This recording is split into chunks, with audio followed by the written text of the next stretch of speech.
दोस्तों नमस्ते प्रणाम, स्वागत है हमारे चैनल पे आप सभी का। तो एक प्यारा सा गीत लेकर आए हैं। होली का गीत है, होली का सीज़न है तो होली का गीत है। आप लोगों के बीच में जैसा भी लगा कमेंट में जरूर बताइएगा। शुरू से लास्ट तक सुनिए, तभी गीत का आनंद आएगा। और जो भी गलतियाँ हो रही हैं हम लोगों से माफ़ कीजिएगा। और आप लोग भर भर के प्यार दुलार दीजिए दोस्तों। जैसे आप लोग सबका सपोर्ट कर रहे हैं, प्लीज़ आप लोग हम लोगों का भी सपोर्ट कीजिए, ताकि हम लोग जैसे यूट्यूब पे आए हैं तो ये ना हो कि हम लोग यूट्यूब पे इतना मेहनत कर रहे हैं पर कुछ सफलता नहीं मिल रहा है। तो आप लोग सपोर्ट कीजिए, आप लोगों की दुआ से ही हम लोगों का कुछ सफलता हो जाएगा। तो आप लोगों के बीच में एक प्यारा सा गीत लेकर आए हैं, होली का गीत है। जैसा भी लगा कमेंट में जरूर बताइएगा। और इतना जोर से हवा चल रहा है, क्या बताएं। कहा तू तय सासू फाग खेले जाती हो, का तू तय सासू फाग खेले जाती। फाग खेले के बहुअरी माना नाही करब हो, फाग खेले के बहुअरी माना नाही करब।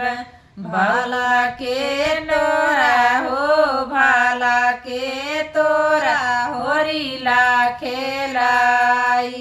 फाग हो खेले जाबी, भाला के तोरा हो, भाला के तोरा होरीला खेलाई।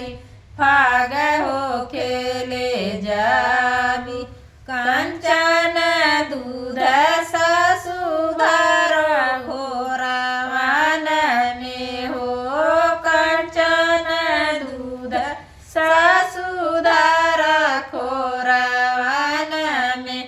सासु ढारी ढारी पियाए, फाग हो खेले जाब। सासु ढारी ढारी ढारी पियाए, फाग हो खेले जाब।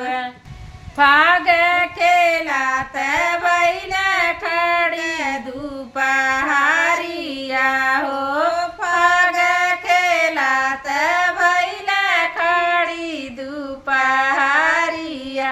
साखी कवाने न हो, साखी कवाने बहाने घरे जाई। पिया के रिसियाई, साखी कवाने न हो, साखी कवाने बहाने घरे जाई। पिया हो रिसियाई, बिनले हुए साखी छिटुआ गोईठावा हो, बिनले हुए साखी छिटुआ गोईठावा। साखी आगिया न हो, साखी आगिया बहाने घरे जाए। पिया के मानसाए, साखी आगिया न हो, साखी आगिया बहाने घरे जाए। पिया के मानसाए।